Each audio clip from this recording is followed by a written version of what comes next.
Pernahkah Anda merasa ingin dihargai, diakui, atau bahkan dikejar oleh orang lain, namun kenyataan tidak berjalan sesuai harapan? Rahasianya bukanlah tentang mengubah orang lain, tetapi tentang mengubah diri Anda. Stoikisme mengajarkan bahwa daya tarik sejati lahir dari pengendalian diri, kemandirian, dan kedalaman karakter. Dalam perjalanan hidup, banyak yang terjebak dalam upaya menyenangkan orang lain, berharap akan perhatian yang sifatnya sementara. Tapi bagaimana jika Anda menjadi pusat gravitasi yang secara alami menarik mereka? Video ini akan membimbing Anda memahami 9 rahasia yang akan membuat orang lain selalu ingin berada di sekitar Anda, bukan karena manipulasi, tetapi karena kekuatan kepribadian Anda yang sejati. Sebelum kita mulai, terima kasih kepada kalian yang telah setia bersama kami. Terima kasih atas langganan, dukungan, komentar, dan cinta yang tak terhingga. Kebaikan kalian telah menerangi jalan kita. Tinggalkan komentar dengan "saya berhenti mengejar". Ini menandakan bahwa Anda layak untuk dihargai, dan mari kita mulai. Nomor 1, kendalikan emosi Anda. Di tengah dunia yang sering kali dipenuhi oleh drama dan ledakan emosi, kemampuan untuk tetap tenang adalah sesuatu yang langka dan sangat dihargai. Stoikisme menekankan bahwa pengendalian diri adalah pilar utama kebijaksanaan. Marcus Aurelius pernah berkata, "Anda memiliki kekuatan atas pikiran Anda, bukan peristiwa di luar. Sadarilah ini dan Anda akan menemukan kekuatan." Dalam pengalaman pribadi saya pernah menghadapi situasi di mana seorang kolega secara terbuka mengkritik pekerjaan saya di depan banyak orang. Perasaan malu dan marah segera muncul, tetapi saya memilih untuk tidak bereaksi impulsif. Sebaliknya, saya mendengarkan dengan tenang, mengucapkan terima kasih atas umpan baliknya, dan berjanji untuk memperbaiki kekurangan yang ada. Setelah pertemuan itu, beberapa rekan saya mendekati saya dan mengatakan bahwa mereka mengagumi cara saya menangani situasi tersebut. Ketika Anda mampu mengendalikan emosi Anda menunjukkan kepada dunia bahwa Anda adalah pribadi yang stabil dan dapat diandalkan. Orang-orang cenderung tertarik pada individu yang tidak mudah goyah oleh tekanan atau situasi yang sulit. Ini bukan berarti Anda harus memendam emosi, tetapi lebih kepada memahami emosi Anda dan memilih respon yang bijaksana. Praktikkan ini dalam kehidupan sehari-hari. Saat Anda merasa marah, tarik napas dalam-dalam, hitung hingga 5 dan tanyakan pada diri sendiri, apakah reaksi saya ini akan memperbaiki situasi? Ketika Anda menunjukkan ketenangan dalam menghadapi konflik, Anda tidak hanya memperkuat citra diri Anda, tetapi juga menciptakan rasa hormat dan ketertarikan dari orang lain. Refleksi pribadi saya tentang ini mengajarkan bahwa pengendalian emosi adalah kekuatan yang tidak hanya mengubah cara orang memandang Anda, tetapi juga meningkatkan kualitas hubungan Anda. Dunia penuh dengan individu yang reaktif. Jadilah seseorang yang responsif dan penuh pertimbangan. Ketika Anda melatih pengendalian emosi, Anda juga mulai memengaruhi lingkungan sekitar Anda. Orang-orang akan merasa nyaman berada di dekat Anda karena Anda memancarkan ketenangan yang menenangkan. Dalam sebuah diskusi panas, misalnya, kehadiran Anda yang tenang dapat meredakan ketegangan dan menciptakan suasana yang lebih kondusif untuk komunikasi. Namun pengendalian emosi bukan berarti Anda menekan perasaan Anda. Stoikisme mengajarkan bahwa semua emosi adalah sinyal, bukan musuh. Marah misalnya bisa menjadi tanda bahwa ada sesuatu yang tidak adil atau perlu diperbaiki. Alih-alih membiarkan emosi itu menguasai Anda, tanyakan pada diri sendiri, apa yang bisa saya lakukan untuk mengubah situasi ini? Dalam hubungan pribadi, pengendalian emosi juga menjadi daya tarik yang kuat. Pernahkah Anda bertemu seseorang yang tidak mudah terpancing dalam situasi sulit? Orang seperti itu seringkali terlihat lebih dewasa, bijaksana, dan menarik. Mereka memberi kesan bahwa mereka memahami dunia dengan cara yang lebih dalam, dan ini membuat orang lain ingin lebih dekat dengan mereka. Sebagai latihan, cobalah mencatat setiap kali Anda merasa emosi, Anda mulai mendidih. Apa yang memicu perasaan itu? Bagaimana Anda bereaksi? Seiring waktu, Anda akan mulai mengenali pola-pola tertentu dan menemukan cara yang lebih sehat untuk merespons. Pengendalian emosi bukanlah tentang menjadi sempurna, tetapi tentang terus belajar dan tumbuh. Ketika Anda menunjukkan kemampuan untuk tetap tenang dalam badai, Anda menjadi bukti hidup dari kekuatan stoik yang sejati. Dan ini adalah salah satu kualitas yang paling memikat yang bisa Anda miliki. Nomor 2, jadilah mandiri. Kemandirian adalah sifat yang mencerminkan kekuatan dan kepercayaan diri. Dalam filosofi stoik, kebebasan sejati hanya dapat dicapai ketika seseorang tidak bergantung pada hal-hal eksternal untuk kebahagiaannya. Epictetus dengan tegas menyatakan, Jangan berharap sesuatu terjadi seperti yang Anda inginkan, tetapi terimalah hal itu sebagaimana adanya, dan Anda akan bahagia. Menjadi mandiri bukan berarti memutus hubungan dengan orang lain, melainkan membangun kekuatan batin sehingga Anda tidak terikat pada kebutuhan akan validasi atau dukungan eksternal. Saya pernah belajar pelajaran berharga ini ketika menghadapi momen sulit dalam hidup. Ketika hubungan yang saya harapkan menjadi sumber kebahagiaan justru membawa kekecewaan, saya menyadari bahwa ketergantungan pada orang lain untuk kebahagiaan adalah ilusi. Saya mulai fokus pada diri sendiri, memperbaiki keterampilan, mengembangkan hobi, dan mencari makna dalam kesendirian. Awalnya sulit untuk tidak merasa kesepian, namun seiring waktu, saya menemukan bahwa kemandirian memberikan kebebasan yang luar biasa. Saya tidak lagi merasa tertekan untuk memenuhi ekspektasi orang lain atau terus-menerus mencari perhatian mereka. Orang yang mandiri memiliki daya tarik tersendiri. Mereka terlihat kuat dan tidak mudah terguncang oleh keadaan. Teman-teman saya mulai memperhatikan perubahan ini. Mereka sering berkata, "Kamu terlihat lebih tenang dan percaya diri sekarang." Hal ini membuat saya sadar bahwa kemandirian tidak hanya memperbaiki hubungan saya dengan diri sendiri, tetapi juga menarik perhatian orang lain. Stoikisme mengajarkan bahwa sumber kebahagiaan sejati ada dalam diri kita sendiri. Jika Anda menggantungkan kebahagiaan pada orang lain, entah itu pasangan, teman, atau keluarga, Anda memberikan mereka kendali atas perasaan Anda. Tetapi jika Anda mandiri, Anda memiliki kendali penuh atas hidup Anda. Praktikkan kemandirian dengan melakukan hal-hal yang memberi Anda rasa pencapaian tanpa melibatkan orang lain. Mulailah dengan hal-hal kecil, memasak untuk diri sendiri, membuat keputusan tanpa meminta pendapat, atau bepergian sendirian. Ini akan membantu Anda membangun rasa percaya diri yang lebih kuat. Kemandirian juga menciptakan rasa hormat. Orang-orang cenderung menghormati mereka yang tidak mudah tergantung pada orang lain. Mereka melihat Anda sebagai individu yang tahu apa yang diinginkan dan tidak takut untuk mencapainya sendiri. Namun kemandirian bukan berarti menutup diri dari hubungan. Sebaliknya, ini memungkinkan Anda untuk terlibat dalam hubungan dengan cara yang lebih sehat. Anda tidak lagi mendekati orang lain dengan kebutuhan untuk diisi, tetapi sebagai individu yang sudah utuh dan siap berbagi. Refleksi ini mengajarkan saya bahwa kemandirian adalah dasar dari hubungan yang sehat dan menarik.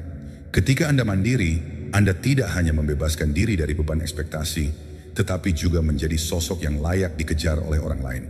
Dunia menghormati mereka yang berjalan dengan percaya diri di jalannya sendiri, dan Anda bisa menjadi salah satu dari mereka.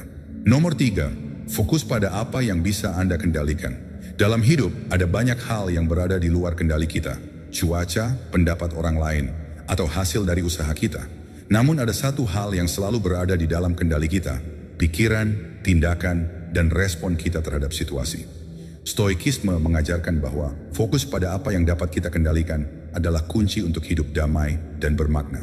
Marcus Aurelius menulis, "Jika sesuatu di luar kendali Anda, mengapa Anda khawatir? Jika itu di dalam kendali Anda, mengapa Anda khawatir?" Saya dulu sering merasa frustrasi ketika menghadapi kegagalan. Dalam pekerjaan, saya pernah bekerja keras untuk sebuah proyek yang akhirnya tidak dihargai oleh atasan saya. Saya merasa marah, kecewa, dan tidak dihargai. Namun, setelah merenungkan prinsip Stoik, saya menyadari bahwa pengakuan dari orang lain bukanlah sesuatu yang bisa saya kendalikan. Apa yang bisa saya kendalikan adalah usaha saya, dedikasi saya, dan bagaimana saya belajar dari pengalaman tersebut. Ketika Anda berfokus pada apa yang bisa Anda kendalikan, Anda membebaskan diri dari beban emosi yang tidak perlu. Ini bukan hanya tentang menerima kenyataan, tetapi juga tentang mengambil tindakan nyata dalam batas kendali Anda. Dalam situasi sulit, tanyakan pada diri sendiri, apa yang bisa saya lakukan sekarang untuk memperbaiki keadaan ini? Alih-alih terjebak dalam penyesalan atau kekhawatiran, Anda akan menemukan solusi dan rasa damai. Fokus pada kendali juga mengajarkan kita untuk tidak terganggu oleh pendapat orang lain. Dalam hubungan misalnya, Anda tidak bisa memaksa orang lain untuk mencintai atau menghargai Anda. Namun, Anda bisa mengendalikan bagaimana Anda memperlakukan mereka dan bagaimana Anda menghormati diri sendiri. Dengan demikian, Anda menjadi pribadi yang kuat dan menarik, karena orang lain melihat bahwa Anda tidak tergantung pada validasi eksternal. Pengalaman pribadi saya lainnya adalah saat menghadapi kritik di media sosial. Sebagai seseorang yang sering berbagi opini, saya menerima komentar negatif yang tidak selalu adil. Alih-alih terjebak dalam amarah, saya belajar untuk menerima bahwa pendapat orang lain berada di luar kendali saya. Saya mulai fokus pada apa yang bisa saya lakukan. Menulis dengan lebih baik, menyampaikan pesan dengan jelas, dan tidak terpengaruh oleh komentar yang tidak membangun. Dalam praktik sehari-hari, Anda bisa memulai dengan membuat daftar hal-hal yang Anda khawatirkan. Lalu, bagi daftar itu menjadi dua. Hal-hal yang bisa Anda kendalikan dan yang tidak bisa. Fokuskan energi Anda hanya pada bagian pertama. Dengan cara ini, Anda akan merasa lebih tenang dan percaya diri. Orang yang mampu fokus pada kendali akan memancarkan ketenangan dan kekuatan. Mereka tidak terlihat sebagai seseorang yang reaktif, tetapi sebagai individu yang penuh kendali atas dirinya. Ini adalah daya tarik yang sulit untuk diabaikan. Ketika Anda menjalani hidup dengan prinsip ini, Anda tidak hanya menjadi lebih damai, tetapi juga lebih menarik. Orang-orang akan melihat Anda sebagai seseorang yang kuat dan dewasa, seseorang yang layak untuk dikejar. Nomor 4, bersikap misterius. Dalam dunia yang sering kali terlalu terbuka dan transparan, ada kekuatan yang luar biasa dalam menyimpan sebagian dari diri Anda. Stoikisme mengajarkan bahwa kontrol atas diri juga berarti memilih dengan bijak apa yang ingin Anda bagikan kepada dunia. Seneca pernah berkata, kadang-kadang lebih bijaksana untuk mendengar daripada berbicara. Dalam keheningan, kita menemukan kekuatan sejati. Bersikap misterius bukan berarti menjadi dingin atau tertutup, melainkan membangun batasan yang sehat tentang apa yang Anda ungkapkan. Pernahkah Anda bertemu seseorang yang tidak terlalu banyak bicara tentang dirinya, tetapi justru membuat Anda ingin tahu lebih banyak? Orang seperti ini memancarkan daya tarik yang unik. Mereka tidak mengungkapkan semua kartu mereka, sehingga setiap interaksi dengan mereka terasa seperti menggali lapisan demi lapisan. Saya belajar tentang kekuatan misteri ini ketika seorang mentor saya menunjukkan cara dia berinteraksi dengan orang lain. Dia selalu ramah dan sopan, tetapi jarang membahas kehidupan pribadinya secara mendalam. Dia berbicara secukupnya dan mendengarkan lebih banyak. Akibatnya, banyak orang, termasuk saya, merasa penasaran dan ingin mengenalnya lebih jauh. Bersikap misterius memberikan ruang bagi orang lain untuk memproyeksikan rasa ingin tahu mereka kepada Anda. Ini juga memungkinkan Anda untuk membangun hubungan yang lebih bermakna, karena orang akan menghargai setiap bagian dari diri Anda yang Anda pilih untuk bagikan. Namun penting untuk menyeimbangkan misteri dengan kehangatan. Jika Anda terlalu tertutup, Anda bisa dianggap sombong atau tidak peduli. Kuncinya adalah bersikap terbuka pada momen yang tepat, tetapi tidak memberikan segalanya sekaligus. Dalam hubungan pribadi, ini bisa berarti tidak selalu langsung merespons pesan, memberi ruang bagi pasangan Anda untuk merindukan kehadiran Anda, atau menjaga detail tertentu sebagai kejutan di masa depan. Stoikisme juga mengajarkan pentingnya menjaga pikiran kita tetap tenang dan tidak terlalu mudah berbagi perasaan atau rencana yang belum matang. Dalam praktiknya, ini berarti Anda harus berpikir sebelum berbicara. Sebuah rencana besar, misalnya, sebaiknya dirahasiakan hingga Anda benar-benar siap untuk mengungkapkannya. Dengan begitu, Anda tidak hanya melindungi diri dari kegagalan yang terlihat, tetapi juga menciptakan rasa hormat dan kekaguman dari orang lain. Dalam pekerjaan saya pernah mempraktikkan ini dengan sengaja tidak langsung mengungkapkan ide-ide saya dalam sebuah rapat. Sebaliknya, saya mendengarkan semua pendapat terlebih dahulu dan memilih momen yang tepat untuk berbicara. Ketika saya akhirnya menyampaikan ide saya, perhatian orang-orang langsung tertuju pada saya. Sikap ini membuat mereka menganggap saya sebagai seseorang yang bijaksana dan penuh perhitungan. Praktikan misteri dalam kehidupan sehari-hari. Jangan terburu-buru untuk membagikan semua cerita Anda. Pilih dengan bijak apa yang ingin Anda ungkapkan, kapan, dan kepada siapa. Dengan menjadi sedikit misterius, Anda tidak hanya menarik perhatian orang lain, tetapi juga membangun aura yang memikat. Orang-orang akan mengejar Anda karena mereka merasa ada sesuatu yang berharga yang belum mereka ketahui tentang Anda. Dan itu adalah kekuatan yang luar biasa. Nomor 5, tingkatkan nilai diri Anda. Orang akan mengejar Anda ketika mereka melihat bahwa Anda memiliki sesuatu yang bernilai. Dalam filosofi Stoik, meningkatkan nilai diri berarti memperbaiki karakter, keterampilan, dan kualitas Anda, sehingga Anda menjadi pribadi yang lebih baik setiap harinya. Epictetus berkata, jangan pernah berhenti memperbaiki diri sendiri. Orang yang berhenti belajar telah kehilangan kebebasan sejatinya. Nilai diri tidak hanya berasal dari penampilan atau kekayaan materi, tetapi juga dari apa yang Anda tawarkan kepada dunia. Saya belajar pelajaran ini ketika menyadari bahwa saya menghabiskan terlalu banyak waktu untuk membandingkan diri dengan orang lain. Daripada fokus pada kekuatan saya saya terjebak dalam kecemasan tentang apa yang saya anggap sebagai kekurangan. Namun ketika saya mulai berinvestasi pada pengembangan diri, semuanya berubah. Saya mulai membaca buku yang memperluas wawasan saya, mengikuti kursus untuk meningkatkan keterampilan profesional, dan berolahraga untuk menjaga kesehatan tubuh saya. Seiring waktu, rasa percaya diri saya tumbuh. Orang-orang di sekitar saya mulai memperhatikan perubahan ini. Mereka sering berkata, "Kamu terlihat lebih bersemangat dan percaya diri akhir-akhir ini." Meningkatkan nilai diri Anda berarti menunjukkan kepada dunia bahwa Anda menghargai diri Anda sendiri. Ini bisa dilakukan melalui berbagai cara. Pendidikan dan pengembangan diri adalah langkah pertama. Jangan pernah berhenti belajar. Entah itu membaca buku, mengikuti seminar, atau belajar keterampilan baru, semua ini akan menambah nilai Anda. Pengetahuan dan keahlian yang Anda miliki akan membuat Anda lebih menarik bagi orang lain. Selain itu, kesehatan fisik dan mental sangat penting. Menjaga tubuh Anda adalah bentuk penghormatan terhadap diri sendiri. Olahraga teratur, makan sehat, dan tidur yang cukup tidak hanya membuat Anda merasa lebih baik, tetapi juga memancarkan energi positif yang menarik perhatian orang lain. Kehidupan sosial yang berkualitas juga berperan penting dalam meningkatkan nilai diri. Pilih teman dan lingkungan yang mendukung pertumbuhan Anda. Orang-orang yang positif dan inspiratif akan membantu Anda berkembang, sementara lingkungan yang negatif hanya akan menarik Anda ke bawah. Kepercayaan diri adalah magnet. Orang yang percaya pada dirinya sendiri cenderung memancarkan aura yang menarik. Jika Anda merasa kurang percaya diri, mulai dengan pencapaian kecil. Setiap keberhasilan akan menambah rasa percaya diri Anda. Dalam hubungan, nilai diri yang tinggi juga menciptakan dinamika yang sehat. Ketika Anda menghargai diri sendiri, Anda tidak akan takut untuk menetapkan batasan atau meninggalkan hubungan yang tidak sehat. Ini menunjukkan bahwa Anda adalah seseorang yang memiliki prinsip dan standar, sesuatu yang sangat dihormati oleh orang lain. Namun penting untuk diingat bahwa meningkatkan nilai diri bukanlah tentang kesombongan. Sebaliknya, ini adalah tentang menjadi versi terbaik dari diri Anda, sehingga Anda bisa memberikan dampak positif pada dunia. Ketika Anda terus-menerus meningkatkan nilai diri, Anda tidak hanya menarik perhatian orang lain, tetapi juga menciptakan kehidupan yang lebih memuaskan. Dunia akan selalu mengejar mereka yang berinvestasi pada diri sendiri, dan Anda bisa menjadi salah satu dari mereka. Nomor 6, berikan nilai tambah pada orang lain. Dalam hidup, daya tarik sejati tidak hanya datang dari apa yang Anda miliki, tetapi dari apa yang Anda berikan. Stoikisme mengajarkan pentingnya menjadi pribadi yang bermanfaat bagi orang lain. Marcus Aurelius menulis, "Manusia diciptakan untuk bekerja sama seperti tangan, kaki, kelopak mata, dan rahang atas serta bawah. Untuk melawan sifat ini adalah melawan kodrat manusia.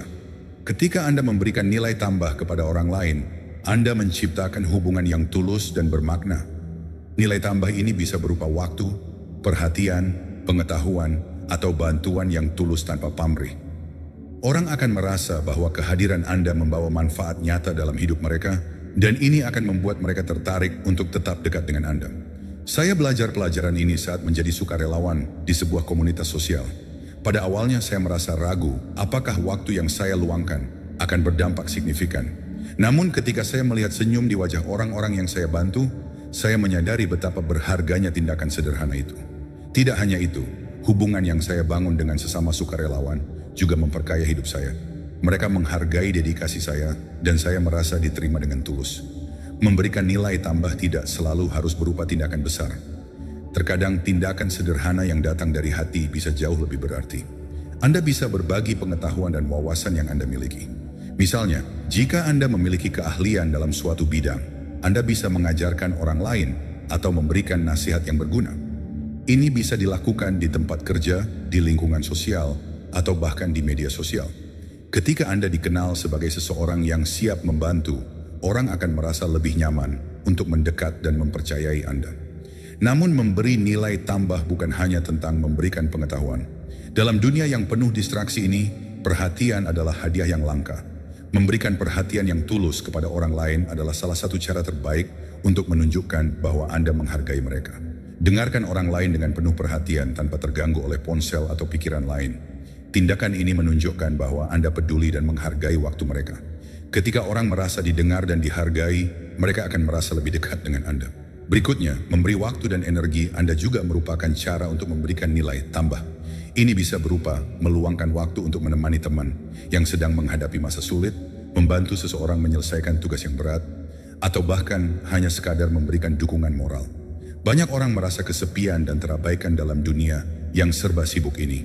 Dengan menunjukkan bahwa Anda bersedia memberikan waktu Anda untuk mereka, Anda tidak hanya membuat perbedaan dalam hidup mereka, tetapi juga membangun hubungan yang lebih dalam dan berarti.